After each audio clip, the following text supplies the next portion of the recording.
Today's review is quite literally out of this world.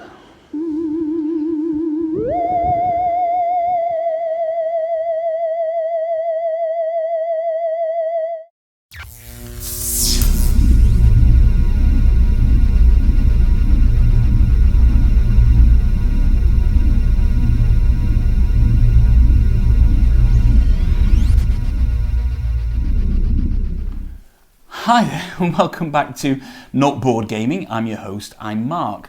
And today we're going to be reviewing Nemesis by Awaken Realms. Now, before we get round to discussing Nemesis and reviewing Nemesis, let's just get the big, white, alien egg out of the room, which is the fact that you cannot discuss Nemesis without even hinting at, talking at, referencing Ridley Scott's classic 1979 film, Alien. It's pretty much like trying to put a fruit pastel into your mouth without chewing it. Sooner or later, you're going to have to chew, and sooner or later, you're going to have to mention Alien. Now, for me, Alien ranks in my top 3 ever-changing movies of all time. If it's not Alien that's up there, it's Seven Samurai. If it's not Seven Samurai, it's Die Hard. Take of that mix what you will. And I absolutely love Alien. So when I heard about Nemesis by Awaken Realms, I was massively excited by it. I thought, yes, this is a game that I want to get. And again, as seems to be the norm, I was too late for the Kickstarter. However, I did go to UKGE, that's the UK Games Expo earlier this year, and I went to the Awaken Realms stall, and I think I was the first person there, and I picked up a copy of Nemesis. Slightly more expensive than what you could get it on Kickstarter for, but it's not out at retail yet, although it is coming out shortly. And because of my love of Alien, and I did like the look of this game, I went ahead and bought it. Now, there's absolutely no denying that this film does pay massive references throughout it to Alien. And after you've watched the review, you'll find out my thoughts on whether that makes it a good or a bad game. But yeah, in reality, Alien is out there. We can't unring that bell. We will be referencing it throughout the review, and you'll see the similarities there. And the aim of this review is to let you know my thoughts on what I think of the board game Nemesis, how it pays homage to Alien, and whether I could recommend it to you. So, this is Nemesis by Awaken Realms.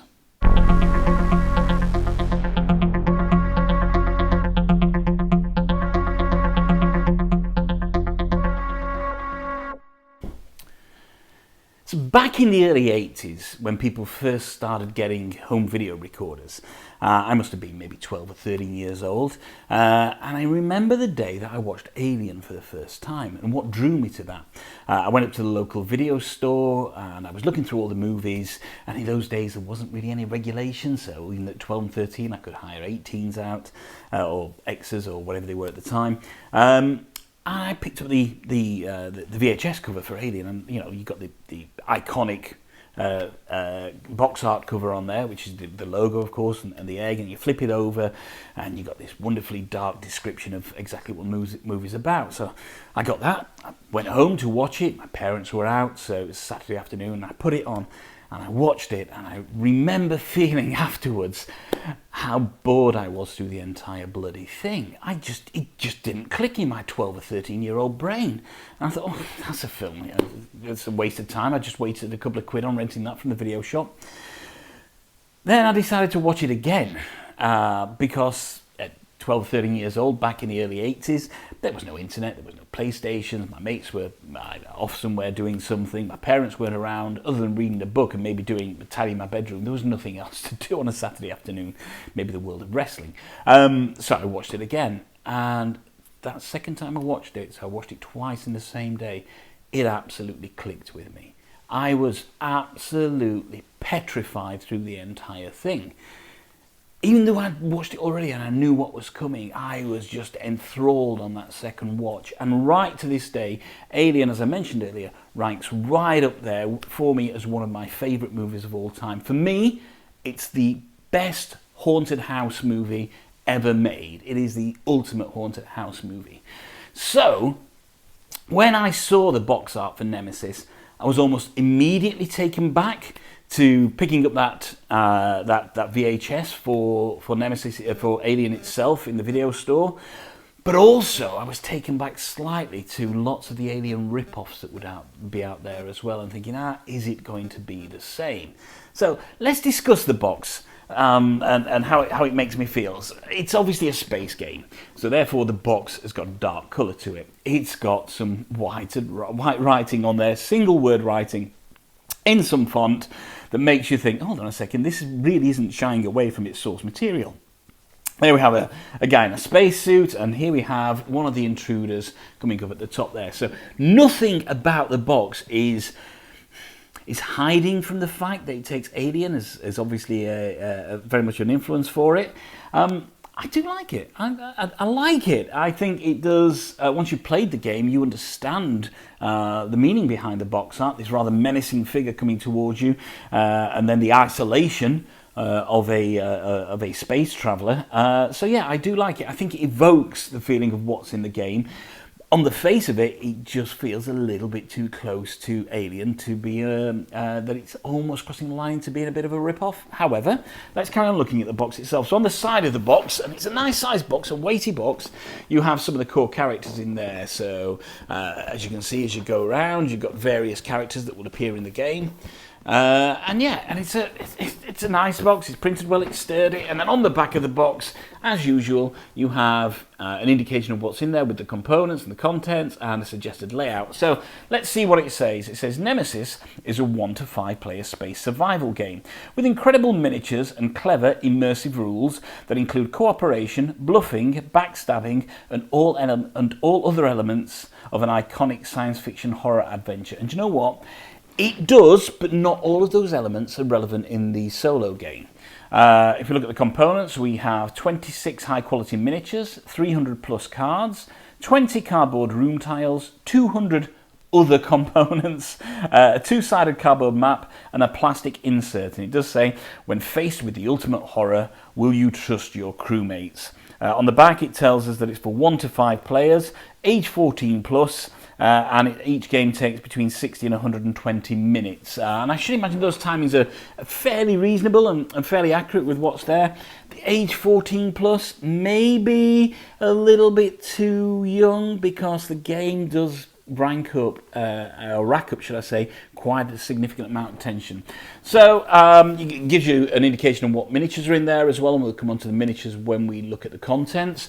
It's a great box. It's a good box. I do like it. It is a bit of a showpiece box, but it doesn't absolutely grab you. It doesn't really stand out there. In terms of the size of the box, for the contents that's in there, it's fairly easy to get everything back in the box, which sometimes on a game that has a lot of content can be a bit difficult, as is the case with Zia, Legends of a Drift System. But certainly in Nemesis, in the box, you can fit everything in there. So it did bring me back. One of the things about the box is it did bring me back to that feeling in the 80s. It does evoke this sense of desolation and isolation in space and this impending doom of an intruder coming towards you.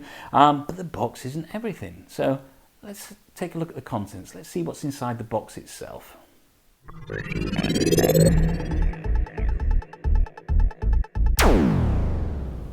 Okay. So that's enough about the box. Let's actually delve into the game and see what contents and what the components are like that you get in Nemesis by Awaken Realms. As you can see, the game is designed by Adam Kwapinski. I hope I pronounced that correct. And as you lift off the lid of this fairly significant box, first thing you're going to see is going to be the rule book and the manual itself. And you know what? It flows fairly well. It's a fairly meaty rule book. It gives you some backstory and some introduction. There's like an introductory mission, if you like, and then it tells you how to play the game. And it's pretty good. It flows nice and easy. I think I watched a couple of run-throughs and a couple of playthroughs to get to grips with the rules. But yeah, it's a fairly well laid out rule book. I think the only thing in it is a lack of a coherent reference sheet, because some of the rules and some of the things that you need as you go through the game, you have to keep flicking backwards and forwards within the book itself, and it really could have done with a couple of reference sheets just to help things along. But yeah, all told, it's a pretty good pretty good rule book. And then what you also get is a couple of these sheets which tell you about some of the basic rooms, and as I go through the game itself, you'll get to understand what these mean. And they tell you about various rooms that are on the board and what actions can be taken in those rooms. And there we go. There's additional rooms 1 and 2, and then some special rules that have their own distinct rule set. And then we have the board itself. Now it's a 2-sided board, and again, like Brook City, it's one of these kind of big fold-out boards, and it's 2-sided, and there's lots to go out on there. So I think this side is the harder side, yep. And then on the other side, which you can see by these 3 arrows up here, you just pull them into view, you see these 3 arrows, this is the side that you should play on when you first start playing the game. And it's a nice dark representation of a ship, and trust me, everything on here makes sense as soon as you start playing the game. It is a big board, so it does take up a considerable amount of table space. And then we have some boards here, and this is an intruder board. So this is what you set up at the beginning of the game, and you will put your various intruder cards on here, and it tells you what the intruder types are.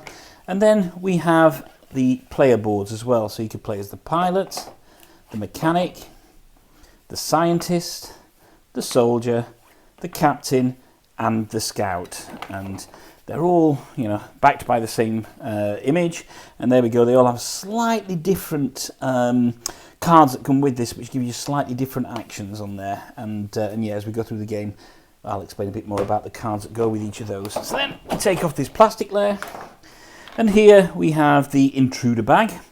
So in here are some various cardboard tokens, and you use these when you're encountering an intruder. You'll pull one of these out, and it'll tell you what intruder you pull out, as well as developing the bag over time to kind of add more intruders to it.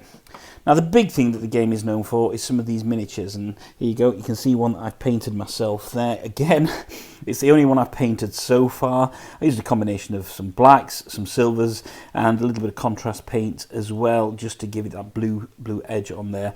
But I do like the quality of the miniatures. They're a little bit difficult to paint, but I do like the quality of them, definitely. And as you can see, here's some more miniatures here. And you also have your various player miniatures as well. Now, I know this one, I think it's a soldier, had some issues on some copies that went out. I think he was melted, but this one, my copy is pretty good. So you got this guy. You have, of course, a guy in a wheelchair. Now, unlike most horror films, doesn't necessarily mean they're going to die first. You have her, you have her, you have him, and you have this dude as well. I'm not too sure who that is, pilot or captain. Then you've got various bits in here. These are little standees that got the player number on them, and they hold the cards as you go throughout the game. And these things, which look a little bit like sweets, are noise tokens, and you'll place these on the board throughout the game. You have some hit dice. You have various markers for various malfunctions. So here we have that's a ship malfunction, and you also have some fire markers as well. Here we've got some tracking cubes, there's some tracking beads as well. Some more miniatures here, which are these like the aliens when they first spawn. You've got some red die markers, some doors. These are things that you would put on your player tile, on your board tiles as you put them out, and you flip them over as the game goes on. You've got some various tokens here, which will allow for either a player corpse or an invader corpse, and again some more dice in there. Then we lift that off, and we have the bottom layer. And in the bottom layer, we have, this is your card reader, and there are some special cards that you will pick up, and then you will put them in here, and it will tell you whether you're infected or not, and that's a win or lose condition. And again, some more miniatures. So we have some more of the adults there, and then as we go on, you get various things like breeders and various other bad guys. Here we go. The quality is pretty good on all of these. And then the big one is the Queen. And yeah, as you can see, she's got some of these larvae in her hand there, and she's quite scary when the Queen comes out. These are various board tiles that you lay on top of the board itself, and you will flip them over, and they will tell you what room you're in. and then you have a high number of cards, and these cards range from your various objectives. So there are separate solo and co-op objective rules, which are really, really good to have. You have some action cards. You have some cards I don't even know what we're doing anything with yet. We have some intruder attack cards, so that's when the intruder attacks you. What else is in here? Let's have a look. Here we go. So these are your character-specific cards. Oh no, that's how you pick a character. So you would shuffle these cards up and then pull one out. Some intruder player action cards. So that's for a mode of the game where any dead players become an intruder. Some player denotation cards. Further action cards. And what else in here? We have, let's see, more cards. It's all cards. Item cards. Various item cards. And also you have back here, let's put that right, cards for what you get as starting equipment, and also some objective and coordinate cards as well, so you'll put those on the board to kind of set up the game for you. So as you can see, there's a wealth of content that comes with it. Here's one particular thing I want to show you. So I mentioned the special card reader. You get these contamination cards, and let's see if the camera will pick this up. And what you will do is you will slide this into the contamination reader, and if it comes up as infected on any of those, and I don't know if the camera's picking it up, then your guy's infected and you have to carry out actions in the game itself. So yeah, and that's it for the content of the game, and it's a reasonable amount of content. It doesn't actually need any more. There's certainly enough here to play many times, and because of the as we go through the game itself, you'll see there's an area of randomness in setup and also randomness of play. It means that you're not going to be playing exactly the same game. And as I say, the rule book, I like the rule book. It's one of the easiest laid out rule books that I've found. But I do find that just one of the things it could have done with was a decent reference sheet. I know there are files on BGG that you can download that will provide you with a good reference sheet, so you're not constantly referring to various pages in the rule book. But yeah, I'm impressed. I was impressed, and I like what's in this box. It all goes away very nicely in the box, so you're not busting for space or anything like that. Relatively easy game to get out. Takes about 10 or 15 minutes to set up, so the setup's not too bad, and it all goes away nicely. So what we'll do now is we'll talk about the gameplay. I think I'm okay. I think I'm safe. Twinkle, twinkle, little star. Oh, God's sake, turn the bloody light off. Oh, come on, for crying out loud. I'm trying to do a video here.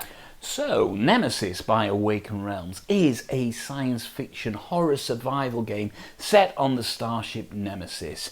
As a solo player, you can play this true solo as just one character, or as I prefer to play it, I like it double-handed, and I have two characters. Unfortunately, the solo variant comes with its very own set of solo and cooperative cards. So if you're playing it as two characters, you will have an objective each, and you will work with both characters to try and complete those objectives. And the only way you can complete these objectives is by traversing the Nemesis itself, unveiling rooms, revealing which rooms are where, and the layout changes every single game, and then completing missions on the ship to try and complete your objectives so you can win the game, but all the while there's evil waiting in the wings. You see, as you move about this board, as your little character moves around the board and unveils these rooms and tells you what's in there, you're going to make noise, and that's what these noise tokens are.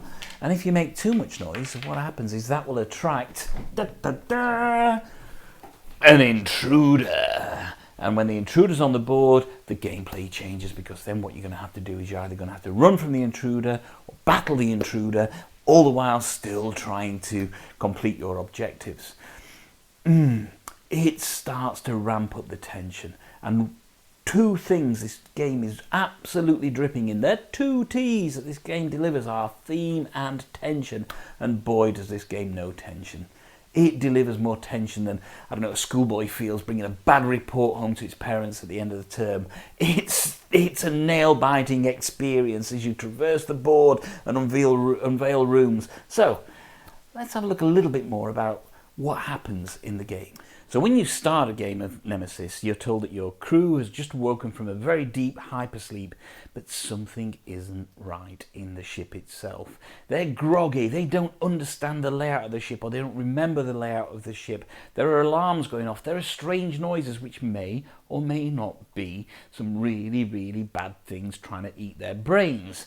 And also, one of the crew members hasn't made it through hypersleep. He's lying on the floor, his insides are now his outsides. Something bad has happened. So far, so Alien 3. So while the rest of the game, absolutely as you play through it, gives you an element of Alien, the start is very much Alien 3. And the reason they're groggy out of hyperspace and they can't remember the layout of the ship absolutely gives a rationale for placing these room tiles down on the board in a seemingly random position on some of them, and also their little markers which tell you what actions are in the room, so that the gameplay changes every time. That is an excellent way of providing a unique gaming experience whilst tying it into the theme. All your actions in Nemesis are dictated by how you use a set of 10 cards that each character has. Now imagine a Mage Knight Light version in the fact that your movement is dictated to by which cards you use. Whether you can search a room is dictated to by which card you use. If you encounter an intruder, what you can do there is dictated to by which card you choose. Every turn what will happen is out of the 10 cards that you get, you will be dealt 5 cards, and those 5 cards effectively will line up your next few turns until you've exhausted them or choose to end your go. Now, this as a solo player is where the kind of first niggle kind of comes in, because at least one card in every go, in every player's hand, is more akin to a multiplayer game, and that's going to be the interruption card. And it says here, discard this card to cancel any action performed by another player in the room you are in. The other player must still pay the action's cost, or cancel an interruption action of another player. So the usage of the interruption card as it's meant to be used in a solo game doesn't really work. That means that you then have to use it as a card to pay for an action, be that a move or a shoot, because each of these actions you have to pay cards to use. So whilst not being completely useless, you don't get in the solo game the full use of at least one card in every hand. However, that doesn't detract from the game itself. So you've got your cards out, you played your cards, you're finding out that you're going to move, and the first thing that you're going to do is you're going to move into another room. So for example, my soldier here is going to move into this room, and what you do when you move into a room, you have to absolutely make a noise roll. Starts off not too bad. As the game progresses, they become your worst nightmare. Because every time you move rooms or walk down a corridor in Nemesis, you have to make a noise roll. And what this is a roll of the dice, and that's going to come up with a number of faces. And there we go, that's come up with a number 3 eventually. And what this is, as you can see, every room has a series of numbers attached to it. Here we go, and then you've got the corridors of the room. This is a ventilation shaft. When you've made a move, when you've rolled your noise dice, it's going to tell you where you need to place a noise token. So you will place, in this case, a noise token in corridor number 3.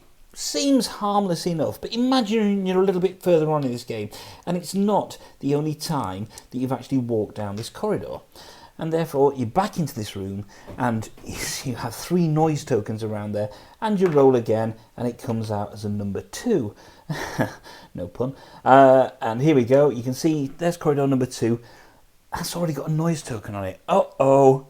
Big mistake, because each corridor cannot have more than 1 noise token. What this now means is that you're going to clear all these noise tokens, and you're going to draw an intruder out of the intruder bag and find out who's going to come and get you in this room. So let's see, it's an adult, and here we go. Let's put one of these adults in this room, and you are now going to encounter one of the bad intruders in the game. So far, so straightforward then. You have objectives to hit. You have a number of cards that help you carry out these objectives. And you're going to move around the board, unveiling rooms, leaving noise tokens, and eventually coming across intruders who you'll either run away from or happily dispatch on the way to completing your objectives. Yeah, that sounds relatively easy, doesn't it? And it would be if that was the only kind of time mechanism in the game, which would be your health. Unfortunately, it's not. You have lots of things working against you in this game. And one of the key things is your round marker, which is this sequence here. That is every time that you've played all your cards, and your co-op player, or if you're playing it on your own, your other player, your other characters played all their cards, we move the round token on one more go. Yeah, okay, so that's another fairly easy timer. That means you're not having an infinite game, so that's okay. So here's what you're doing, is you're moving around, you're unveiling rooms, you're trying to complete your objectives, you're battling against these guys, you don't want to leave too many noise markers, and you have a round counter that's going down and down and down. Again, fairly straightforward. That's okay. Surely nothing else is going to kill you on this ship. Oh, boy. Oh, dear. You're so in for a big surprise. Like the movie Alien itself, once the self-destruct timer has been pressed, and this does have also a self-destruct functionality on there as well, is Nemesis reaches a point where there is almost no return, where you have to either complete the objectives, and those objectives may not be to survive the mission, it may be to kill all the aliens and destroy the ship, but also the ship is now going to start working against you, because whilst you are running around the board with your round counter going down, you're managing your deck of cards in your hands here, you're unveiling rooms, and you're finding out what's in there, and you've got your noise tokens going on, and you've got the big bad aliens coming at you, the ship will also throw either malfunction tokens or fire tokens against you. And this is the ship's way of practically killing itself to kill you. When I say that everything in Nemesis is out to kill you, this is like the Australia of board games. There is not one thing on here that does not want to see you dead. And that creates a game where you really start to, after the first couple of honeymoon moves and first couple of honeymoon rounds, you really start to look at a survival strategy that becomes, as well as being kind of the long game, how do I complete the mission, but also how do I get past that very next room? And that is a great kind of balance to strike with Nemesis, in the fact that it keeps you wanting more, even when you know you're in the face of almost certain death and everything on the board is trying to kill you. It keeps you wanting more. But you know what? Now, if that was the only thing, if we just had your forever changing deck of cards, your man going around revealing rooms, the bad guys coming at you because of noise tokens, and you've got your fire marker and your malfunction marker coming at you, if that was all there was to it, that would still be a lot. But you know what? That's still not all there is to Nemesis. Because, as well as your kind of overarching objectives, a couple of key things that you generally have to have a look at. And one of them is the status of the engines. Most objectives, not all objectives, but most objectives require your spaceship to be working. And there are 3 engines on Nemesis, and there are 2 random cards for each engine. One of them will say working, one of them will say not working. There we go, or damaged. And you will not know. You'll shuffle these and you'll put these on the board at the beginning. And to make sure your ship is working, what you have to do is have at least 2 of these that are working. So that means that you have to go and check each of the engine rooms, or at least 2 of the engine rooms, in the hope that you have 2 working engines. If you don't have working engines, you have to spend an action, if you have the required action, to actually fix those engines. So you have everything else trying to kill you. You've got the ship not even letting you know if it's working in the right way, so you can actually complete your mission and get home safely. That's still not it. because you can have all the working engines that you want, but you still need to get to the right place. Now in the solo game, generally the right place, unless your objective says otherwise, is going to be Earth. But you'll not know where Earth is. That's going to be up in these coordinates rooms here. So once you've traversed all these corridors and you've unveiled all these rooms and you've left loads of noise tokens around, and maybe you've got a Nemesis or an alien chasing you, you get to this room and you're going to check your coordinates cards. And this coordinates will tell you which of these, A, B, C or D, the bead needs to be on to get to Earth. And there we go. Earth was actually on B there, but I had to come up here. After being all the way down at the other end of the ship, checking the engines, I had to come up here and check the coordinates. Right, so let me get this right. I've unveiled all the rooms. I've battled the aliens. I've battled the bad guys. I've managed to not leave too many noise tokens, or if I have left too many noise tokens, and that's okay, then surely, that's it. Surely, now I can win the game. But no! This unforgiving game just does not let it go. It's still coming at you for more. When you say, "Get away from her, you bitch," this game just puts its fingers in its ears and goes, la la la la la la la la la. There's still more trying to kill you. So, as you're going around this veritable ship of doom, this is like something that Jigsaw from Saw would have created in space. It's just full of everything trying to kill you. You're going to, as I mentioned, you're going to be battling these guys, and you're going to start picking up wounds. And there are serious wounds and minor wounds turn into serious wounds. And if you get too many wounds, then you're going to die. And these have fairly big actions. So on this one, this says here, I got a wound to my body, and that means I would draw 4 action cards instead of 5. So I mentioned that you get 10 cards to start off with, and each round you draw 5 of those, and that gives you your effective moves for that round. If I'd got this serious wound, that would mean that I could only draw 4 cards my next round, and that would mean I would have less actions. So you're going to pick up wounds by battling the intruders, and these intruders, they come at you and it tells you where they're going to move to and which ones are going to attack. And here we go. If you've got this one, the character gets a slime marker, and slime prevents you from moving silently, and 1 contamination card. Contamination card? Hold on. What's a contamination card? Well, I kind of mentioned these at the beginning in the overview of the contents, and this is a contamination card. As you can see, it's like one of those puzzles that you used to get, or something you get in a magazine that would say, "Here, top secret, solve this." And effectively, you will not know what this card is. What it does do is you put it into your hand, so your 10 cards. And then when you're drawing out your cards the next go, it may well be that you're going to draw this out. That means, again, the number of usable cards that you have in your hand is reduced by 1, because you can do nothing other than spend a card point by using this card. But you can find out at certain points in the game, if you go to the surgery, you can find out as to whether you've been infected or not.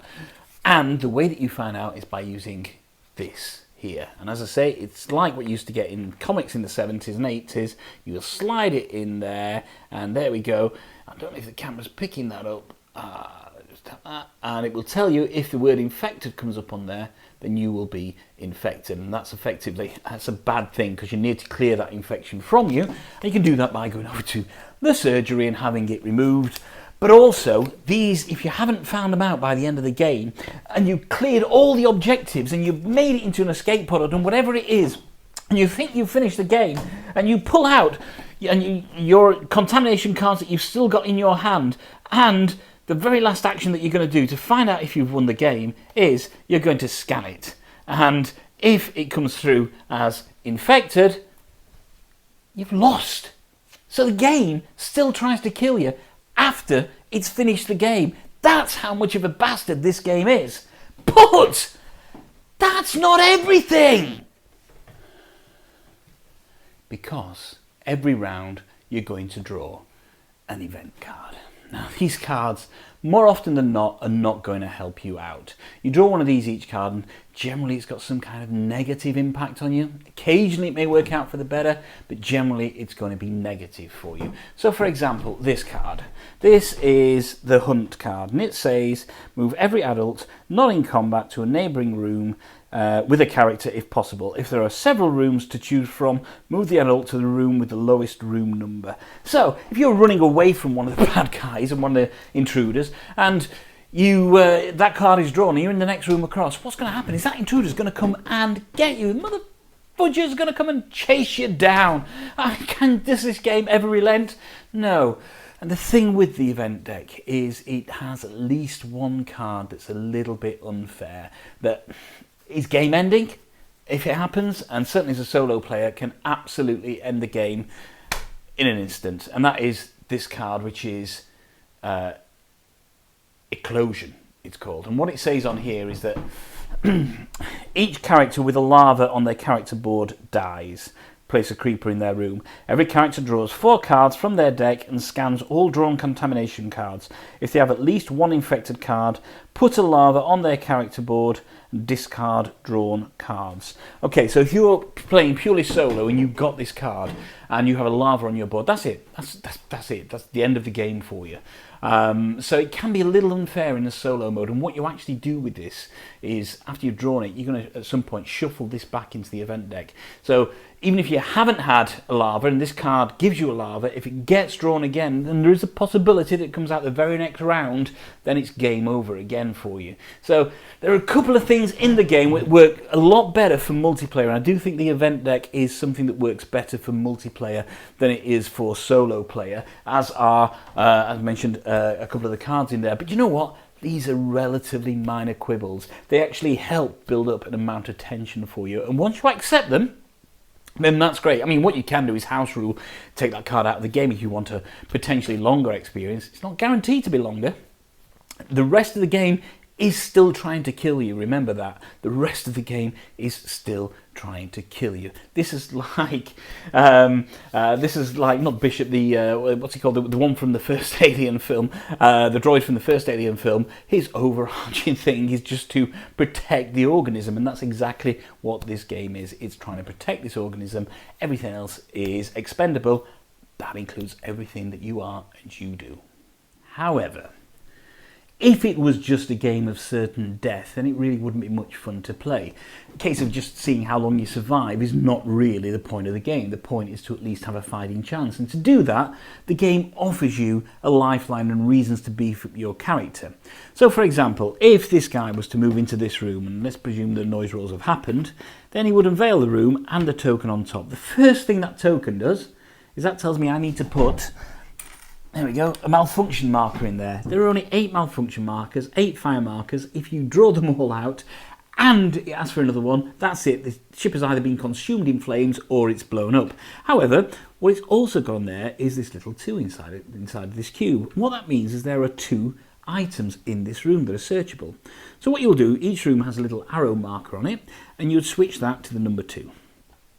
Your character's in there, and then maybe he has the ability to search in his next card, and he would search this room. He'd use that card to search, turn that down to a 1, and then what you do is you draw 2 of the yellow cards, because it's a yellow room, and you would choose which one you want to keep. And here we go. I could choose duct tape, which allows me to discard the malfunction marker from the room you're in, or a fire extinguisher, which allows me to discard a fire marker. So I would choose one of those cards, say the duct tape, and put it in my card holder, and that gives me a little bit of a boon, something to work with next time. Now, it could well be that the room is green. There we go. So you know that a green room is going to have an item in there that will be of some kind of medical use. Or it could be red, which is something that is has some kind of weapon use.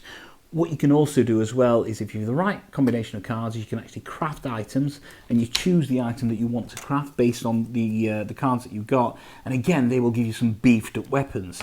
So while the game tries to kill you at every opportunity, it does try to give you this fighting chance as well. So beefing up your weapons is all very well and good, but what actually happens when you start combating one of the intruders? Well, the combat system is pretty much as unforgiving as the rest of the game. You get a limited amount of ammo in your starting weapons, and you can upgrade these. So there you go. My assault rifle as a soldier gets 5 ammo, and each one of those ammos is one of these cubes. And I can spend these cubes, and I can spend it one of 2 ways. I can do a melee attack, which is very risky, or I can try and shoot them and you roll these encounter dice, basically. Now, these may seem particularly good, but unfortunately, unless you're attacking one of the lower species of intruder, chances are is that it's not really going to go your way, because what you got is you got a single hit, or you got a double hit, and then you have a number of faces that say what the intruder is, and also a blank face. And what that means is that, there we go, that's the lowest one, which is a larva. If I roll that, I will only hit the larva, basically. So if there is an adult in my room and I roll that, that's not a hit, that's a miss. However, if I roll an adult symbol, which is this S here, and it's for a larva or a creeper, which are lesser life forms, then that will hit the adult and anything below it. The only way to surefire hit is by getting one of these hit faces, which is 1 or a 2, and those are guaranteed hits. But nothing is absolutely guaranteed to kill the bad guy, because when you've actually had a shot at the alien, what you have to do is you have to draw the intruder attack card. And there you go. Every time you successfully hit one of the bad guys and one of the intruders, you draw an intruder attack card, and that tells you how many hit points they can take. So on that particular go, that is, though. So maybe I've hit 2, I've scored 2 against this guy, and I draw this, and he says, hold on, that's still got 5 on there, so therefore there's still another 3 hits he can take before he's down.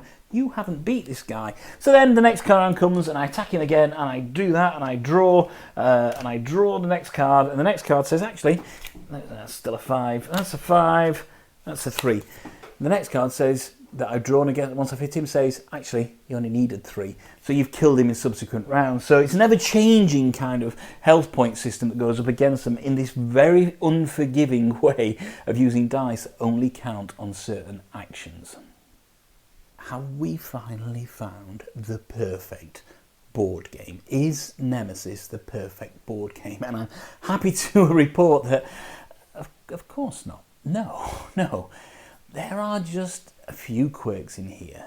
And I think, for me, they matter less, but for some people, I can see them being a bit of an issue. First of all, there's the element of randomness that's in the game. There's the fact that these dice control not only how you move in terms of whether you drop noise tokens on there, but how you have combat as well. And there are ways to mitigate them slightly, but they're not necessarily obvious, and therefore that will be too much for some people.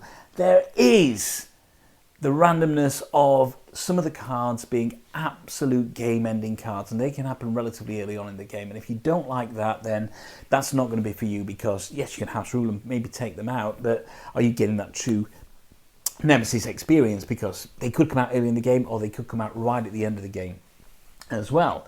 There's the fact that as a solo player, and I think it plays exceptionally well solo, either as true solo or double-headed, you do have some of the cards in each of the characters' packs that just aren't relevant for a solo player. And that's a bit of a shame. I do think that just with a bit of love and a bit more attention and a bit of care, they could replace these cards with some truly solo cards and really enhance that solo experience.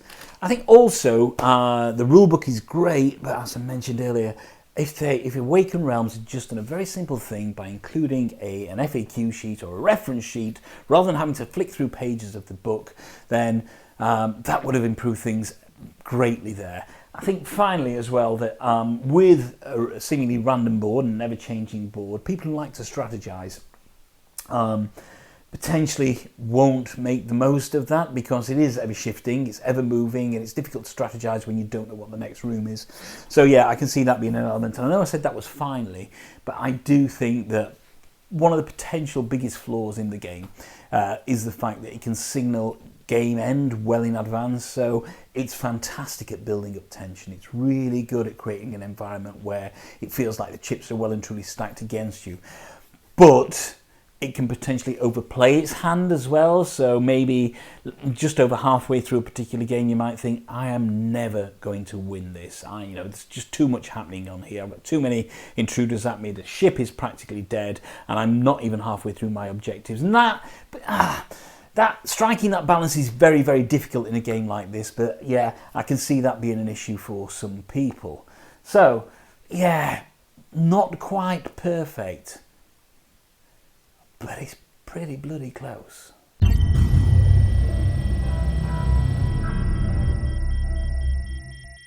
Okay, so final thoughts on Nemesis by Awaken Realms. I don't think it's going to come as any surprise to anybody that I adore this game. From the moment I knew of its existence, I knew I had to get a copy. And then when I knew that Awaken Realms were going down to UKGE, I made sure that that was the first stall that I called out. And I then spent the rest of the day at UKGE thinking about Nemesis. Once I bought it and put it in the boot of my car, thinking about Nemesis. I went home, learnt it, and the next day I fell in love instantly with the game. I can't think of any game outside of potentially Kingdom Death Monster that I've played more since I bought it. It's a go-to game for me.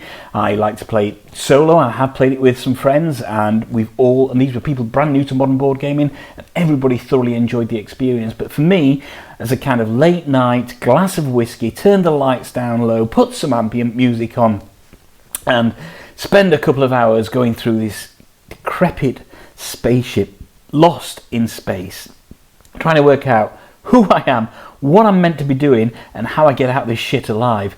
It's just a sublime experience. As the game progresses, as more and more intruders come on the board and effectively start chasing you down, as the fire tokens start to increase, as the malfunction tokens start to increase, as the timers start running down, the self-destruct timer starts running down, the game really just piles on, and you're still, maybe you're 3/4, almost all the way through the game, and you've still got a couple of unexplored rooms, and you're still only just over halfway through your objectives, and it's still piling pressure on you to complete.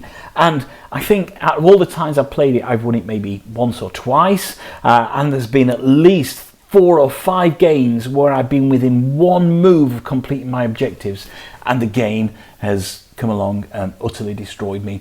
Be that in a card turn that has killed me, or be that in another malfunction or fire token, or just spawning the wrong intruder at the wrong time for me. And that's what I love about this game, is the fact that no matter where you are in the game, it really can throw you a curveball. Right from the very first move, right up to the very last move, you've no idea how the game is going to treat you. And for me, that works absolutely. I know that won't work for some people, but for me, that works absolutely.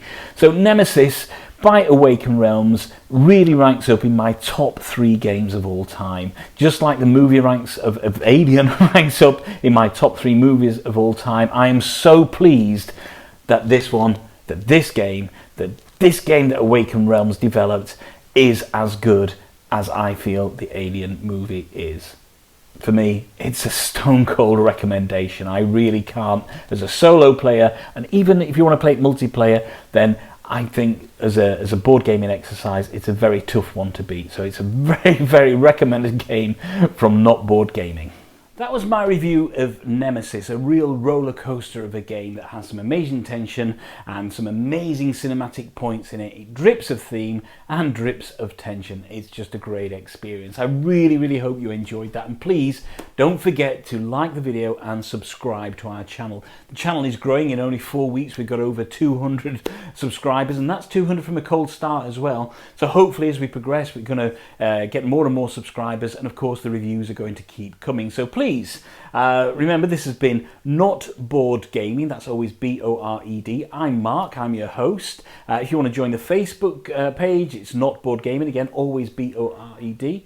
And if you want to check out some of our other videos, then please click the links here and also press the subscribe button. So thank you very much. Please like and subscribe the page, share the video, and until next time, remember, if you can't find anybody else to play with, there's nothing wrong with playing with yourself.